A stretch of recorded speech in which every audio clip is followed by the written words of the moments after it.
Okay. It looks like we're running. Miss LaShonna D, Miss Yes. LaShonna Dorsey, the great. Aw. How's the day treating you so far? So far, so good. I've just been traveling around a little bit, so this is my last meeting scheduled today for work. I have fun stuff later, which you have to do. You have to have that balance. But I had a meeting for the Gross RP group, so it's about getting businesses together, talking about the intern program, and then I was somewhere else this morning.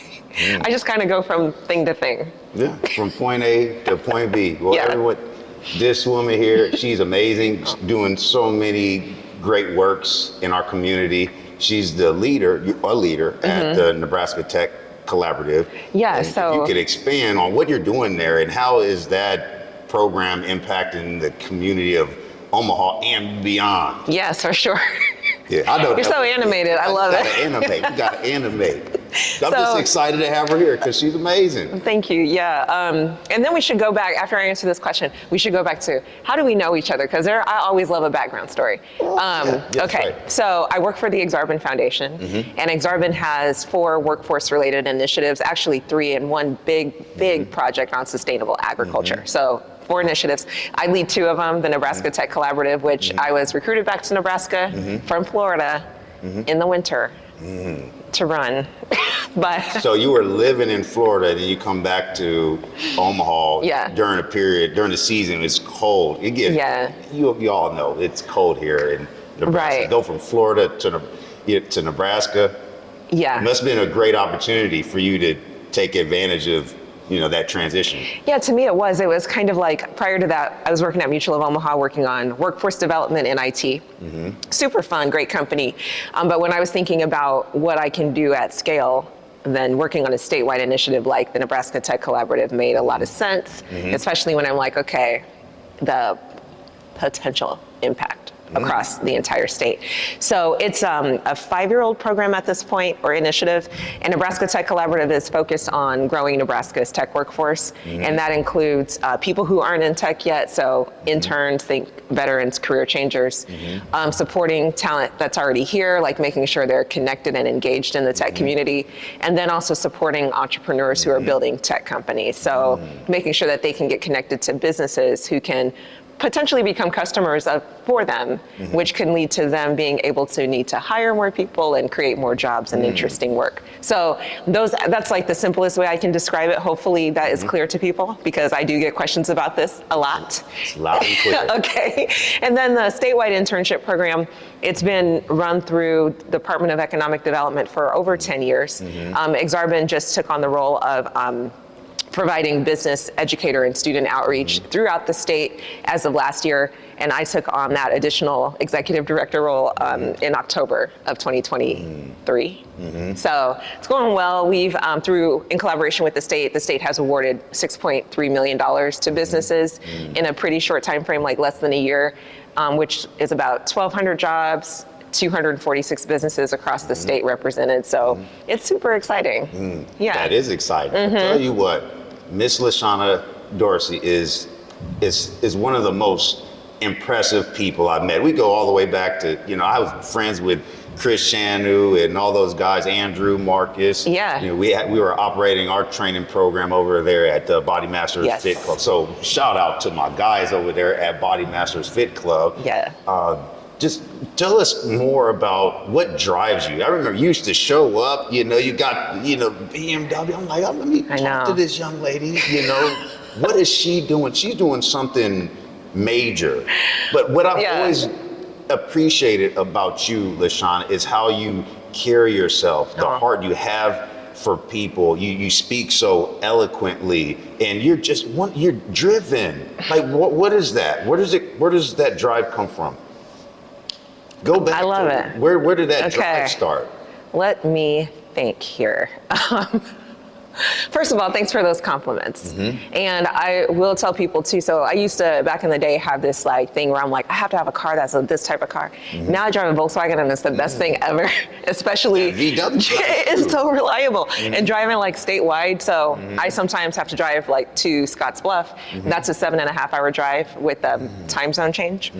And I'm like, you know what? I'm so glad I'm not burning miles on a BMW right now. Yeah, that makes sense. But anyway, what drives me? I really cannot tell you what it is. It's just something in me that's kind of like, I know that there are certain goals that I want to achieve, and I have a list of goals that are in my head, and some of them I'm more motivated to pursue than others, even though there are some that I know that I need to for sure work on. There's some goals that you're motivated to achieve, and then there are some goals that maybe it's taking some time to gain the spirit to take the action on those particular. I'm assuming they're probably so big. What they say, don't go for it if it doesn't scare you. That's true. That's why you're so successful is because you pursue things that probably scare you. I will. It's interesting because I feel like when it comes to my professional aspirations, it's very easy for me to be like, I will do whatever it takes. Whatever it takes. I will show up to teach one person for a class, things like that I just will do. So I'm very professionally motivated when it's my personal motivation where I'm like lacking sometimes. So for example, if I'm like, you know what, I should work on reducing my body fat by some percent, and I know the exact steps to take, the right diet, the type of workouts I should be doing, but I lose motivation quickly because I can't, it's not these instant results. And anybody who's done personal training knows this. It's just like, it takes some time. But the things that I do with work, I can set very incremental goals that make it very easy for me to put my head around like how I'm gonna get from point A to Z. So yes, big projects are nothing to me. It's just like, great, it's big, now let's break it down into smaller steps and keep moving forward. Wow, that's why it's so important for us to maintain our connections with other great people, because like mentors or coaches, they'll see potential inside of us that we might not see ourselves. And there was this amazing concept that John Maxwell, he talked about. He said, a candle doesn't lose its fire by sharing its light with another one. Right. So how does that concept resonate with you in terms of the connections you're making with your mentees and people who are still mentoring you? I love that. One way I like to think about it is back in the day when I used to be one of the only Black women in tech people knew about, just because of Omaha being small and not super diverse in tech at the time. So we're talking 2014. I used to love to be the only person people asked to do things because I could be everywhere. I felt so important and needed. And I found over time that that's terrible for an individual. It can lead to burnout. You become over time resentful because people are demanding so much of your time and you keep saying yes. So it's partially your doing. But I was like, well, why don't I, instead of saying yes to everything, introduce people to other diverse women who are doing great work and help them have the stage, because it's super important for people to see representation anyway. So that's something that I started to do, I would say back in 2016, 17, when I really got over myself a little bit. But it's been life-changing for people because it opens doors for them, then they open doors for others, and then there's this ripple effect of positive outcomes that don't have to be tied directly to me. You see what I mean? So that's one way that I try to be this light the other candles type of person. I love that. What's your message to, entrepreneurs? I think everyone maybe they have a goal or a vision that they'd like to take action on. But for people have different reasons that might stop them from moving forward. It could be fear, it could be a long list. Yes. That process is unique to each individual. What's your message to entrepreneurs here in the city of Omaha? I'll talk to two. To be successful, regardless of the business. Exactly. I'll talk to two different audience types. So one entrepreneur type is the one who has an idea, has a full-time job, can't quit the job today. That's a lot of people with ideas. And it's a great place to be. But I would say, just don't be afraid to take the first step, whatever that is. So if you're like, let's keep talking candles. I want to start a candle making business. I've never thought about this before this second. So we're going to workshop this together. Yeah, wow, that's good. But what I would do, I want to start a candle making business, but I'm a full-time executive director running Intern Nebraska and NTC. I also eventually want to quit those jobs and just do candle making, which everybody, I do not want to do that. That's not real. It's going to be $1 billion business if she's running it.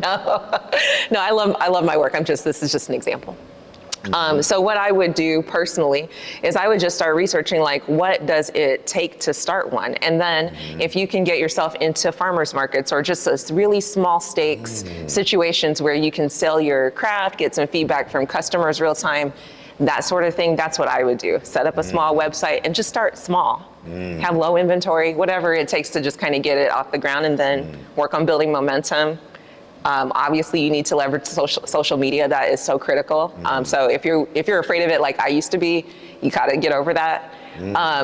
Get over your fear. Get over your fears. Definitely leverage ChatGPT. I know people have some fears of that, but it is great for when you're doing that initial market research and just getting basic information from a system that is intended for that type of support, I think. So you don't need to be great to start, but to be great, you need to take some type of action, even if it's a little itty bitty type of action. But what is ChatGPT? I probably should know what that is. I mean, entrepreneurs, fitness business for a long time. Yes. I should be knowing all these. Okay. I don't know all the new trends. Yeah, it's okay. So I'll talk about that, and then I'm going to go back to the other entrepreneur profile. But ChatGPT, it's a free service that allows you to do custom Googling. Okay. So when you go to Google and you search for something, it's returning results of from known sources. What ChatGPT is doing, like especially if you do put in a research question like, how do I start a business in Nebraska, just making this up, it will pull from a lot of different sources and give you not new information, but newly presented information based on your query. And it's smart enough to take that first request and then you can build on it. So you could say, how do I start a business in Nebraska? Great. How do I start like a candle business? How do I make candles? What would give me a 10-week marketing plan for my new candle business? You can do all sorts of things, and it's free. Takes things that used to take me like hours a week to do, take me now seconds. Huge time saver. So you're saying I need to maybe start using ChatGPT? Yeah, you could even some aspects of my business that I probably don't really enjoy spending a lot of time doing. You could outsource like all of your social media posting to ChatGPT, and also like if you have to create fitness plans for people, you can say, I have a person who's keto, they weigh X, they want to weigh this, and they have 6 months or whatever the thing is, and it could give you like just a starting point. You're the expert, so you would know like how to customize that, but you know what I mean? I appreciate it. Where I'm growing my expertise. Yeah. So there's levels to knowledge and experience. But I appreciate that that compliment. Let's talk about some of the videos you post. Oh, wait, my bad. The other entrepreneur profile. Oh, yes, okay. Go back to the other thing. We'll go back, If I'm like, now I'm a full-time candle maker, I quit my job, I'm getting that business rolling, I would reach out to the Small Business Administration, especially if you're a woman. So if you're a minority woman or woman in general, and you own a business, there are a lot of great resources out there for you, a lot of great resources for veterans. Nebraska, I think, is becoming a place that is a little bit easier to start and grow a business as well. There are different incentives available. So I would be researching all of that and find ways to maximize the available funding so that you can reduce the amount of debt you have to take on, and maybe even like pulling from your savings and things like that. So that's what I would do next. And then I'll obviously figure out how to grow your business. We need more interesting jobs here. So that's amazing. We need to grow our gifts. Yeah. Grow, then go. Grow, then go. Now, regardless of entrepreneur, mom, your dad, your leader, business, you need to keep your body healthy. For sure. You have to take care of your mind. You have to take care of your body. What are you doing right now, LaShonna, to facilitate success with your well-being? A couple of years ago, when I was working at Mutual, I was introduced to meditation, which was a bizarre concept to me. I'm like, what is the point of sitting there in silence? I do not understand that. Yoga, I hated it too, because I'm like, this is just boring. But I started meditating a couple years ago, and that has been life-changing for me.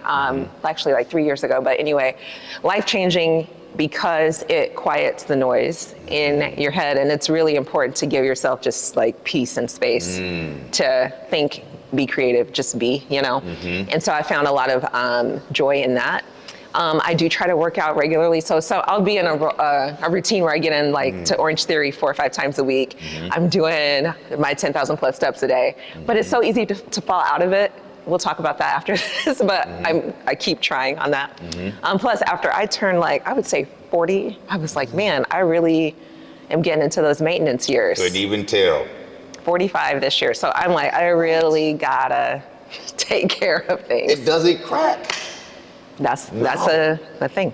No, phenomenal. Thanks. Strong. And I know that has a lot to do with your mindset and just the actions you take in terms of, self-care. Yeah. Physical activity. Yeah. But expand a little bit more on, what you're doing. Because I see you a lot, on Facebook, you post some of your workouts, like what you're doing to maintain your physical health. And there's a reason why people who exercise in general, have a longer lifespan and a better years. health span, quality of the years that they live are better. There's a reason.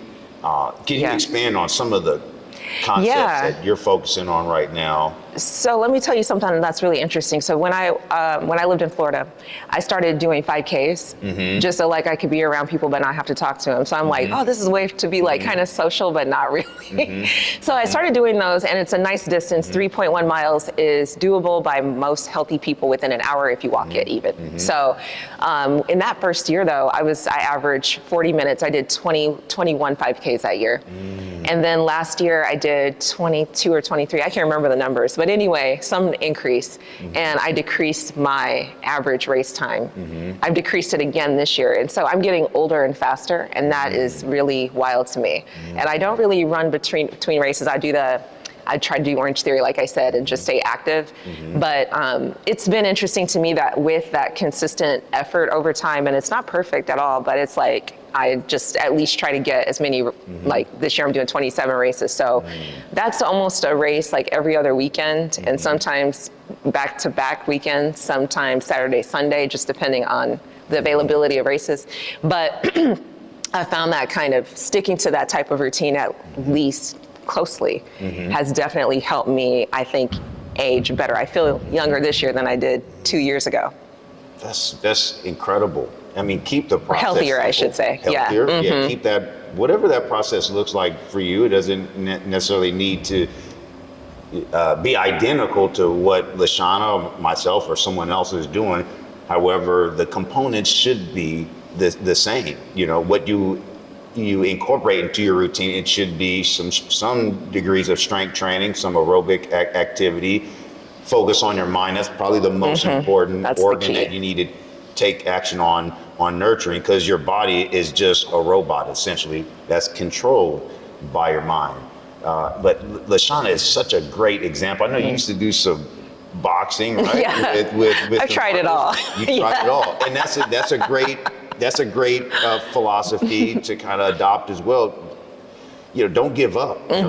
Try different aspects of health and maybe or fitness until you find a routine that does work best for you, regardless of what it is. Start on the most basic level and gradually build. Just like you talk about with entrepreneurship.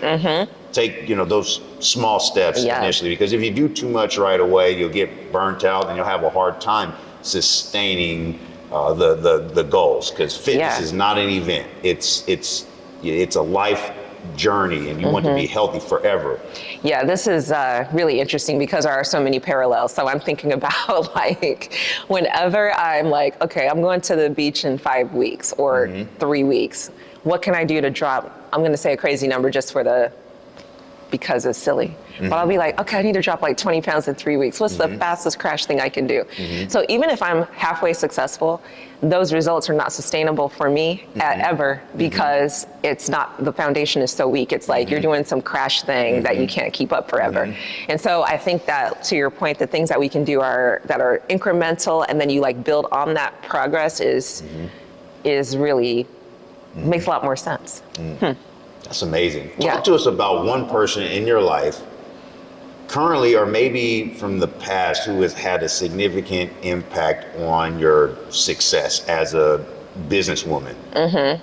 I would say, and I know this is so cliche, but it's so true, but my parents for sure, because they of they believe in me no matter what. And I've done I've had a lot of different jobs, and my parents are always like, you know what?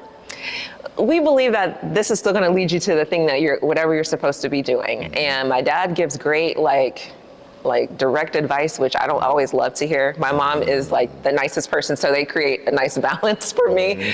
But I just think that having two people who know me, they've known me my entire life, and who continue to support and give like great feedback and advice, even though they've not been in the field I am, but they just know me well. So I would say those two probably are the most significant. I appreciate, people like my dad, coaches in my life who told me the truth right away, because regardless, you can't hide from it. Right. Because if you hide from it, you're wasting so many minutes, so many hours, so many years. And it's a blessing when someone comes into your life, or someone who is currently in your life, and they're sharing with you right away principles that are helping you move forward. Even though it's like medicine. Sometimes you don't want to hear it. You don't want to take that medicine. It tastes bad, but it makes you so much better. Right. So embrace the people like that in your life today. Yes. And it's true, because if you have a bunch of yes people, I promise you won't get as far. You just won't. Yeah, you'll just get a whole bunch of no's. You have a yes person, but it'll lead to a whole bunch of doors being closed in your life. So that's amazing. Well, LaShonna, you are just incredible. Thank you. A well of wisdom, and I value the time that we have together here. Before we conclude this incredible podcast, what's your most important words of wisdom that you would like to leave our viewers with? Okay. I sometimes think that, when people see individuals that they would call successful, they only see the end product. And I really love to remind people of a few key things about me. So I did grow up in North Omaha in a single parent home. My dad left when I was 7. And, he and I are great friends now, but we had some challenging times growing up, with my mom working multiple jobs and just like all the things. I was not a great student for years. I did go to UNO for college, but I changed majors a bunch of times because I was very much undecided. Took me 6 years to graduate. I waited tables, I sold cars. I was a waitress until I was 30.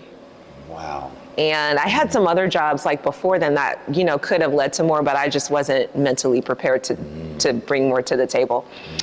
So when I turned 30, I finally was like, I should get a real job. And that's when I had my first internship. I'm sorry, I was 28. So I was 28 with this IT internship, working part-time, making like $15 an hour, doing that plus waiting tables at the same time. But when I turned 30, I was like, okay, I really got to quit this waitressing thing and take on this other job. So I was 30 years old working as an entry-level IT person, and trying to find my way and figure life out. And then just over the course of time, with mentors and guidance and just great opportunities that I didn't say no to. And, I showed up and it wasn't always perfect, but I kept showing up and trying to do better and making way for the next opportunity, which led me to starting a code school in 2014. So I was now 35 or whatever that math works out to be. So I'm out here with a small business, never having run a business, 35, Black woman in tech, and had a lot of like uphill battles in that new role. But it was the best thing I could have ever done, because I was like, if I don't pursue this, then I can keep doing this kind of consulting safe job, or I can try this thing that's like a huge leap from anything I've done before and see what happens. And it was the best thing. We sold it in 4 years. And then, now I'm on the path where I'm at today. But it's just like everything had to be what it was. And it has not always been easy. And what you see on social are highlight reels. So always remember that. That's probably the big one. What you see on social are highlight reels. And that's the big thing for sure. That's amazing how you make yourself so vulnerable. It's important that you share your successes, but I do believe it's also important for us to share the moments in our life where we did, go through periods of challenge and struggle. And it's really those moments in life that purify our motives and put us in the true position to be successful in according to what God needs us to accomplish with our time here on earth.